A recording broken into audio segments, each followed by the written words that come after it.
你敢唔敢相信啊？龍鬚草加呢幾樣嘢，可以同你身體入邊嘅肝火講拜拜。呢個究竟係咪真嘅？龍鬚草好多人屋企都有嘅，但係千祈唔好直接攞佢嚟食喎。今日呢，我嚟教大家一個龍鬚草嘅新食法，可以令你身體入邊嘅小肝小火慢慢咁消失晒，真係講你都唔信啊！如果你早上起身把口又苦又澀，眼屎多，睇嘢唔清晰，仲會放好多屁，屙尿又黃又多泡咁，如果你都有上邊講嘅呢啲情況，話知你今年係40、50定係70、80，你只需要記住呢一棵龍鬚草就可以啦。喺古書入邊，佢仲有個特別好聽嘅名，叫做養肝草，佢係一種天然草本植物嘅根部位置，我哋嘅肝有幾靚，塊面呢就有幾乾淨。整翻煲龍鬚草，飲完之後你就知道究竟有幾舒服啦。令我印象比較深刻嘅就係呢位廣州嘅吳廣德吳先生啦，佢經常心煩氣躁，亂發脾氣，成日覺得自己嘅頭赤赤下，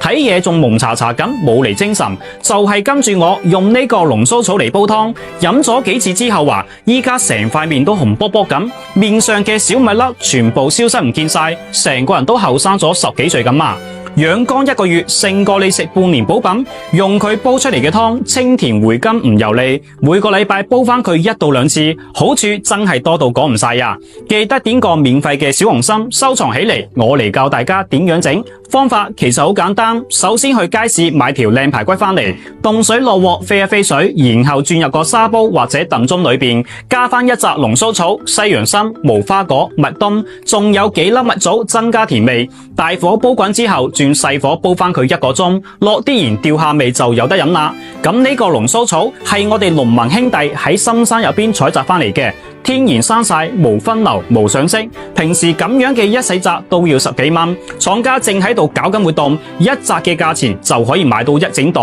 一袋入邊整整有10紮。真心建議咁多位街坊朋友可以多備幾袋擺喺屋企，平時煲湯嘅時候攞2紮出嚟，仲可以攞佢嚟煲瘦肉，又或者煲個白餃，煲個豬心，都係一樣嘅鮮甜又好飲。俗話都有講，養肝就係養命，肝好一切都好，肝唔好呢就等於冇咗半條命仔啊！經常捱夜又中意每日飲翻2杯嘅老友記，真係要多啲煲佢嚟飲啦。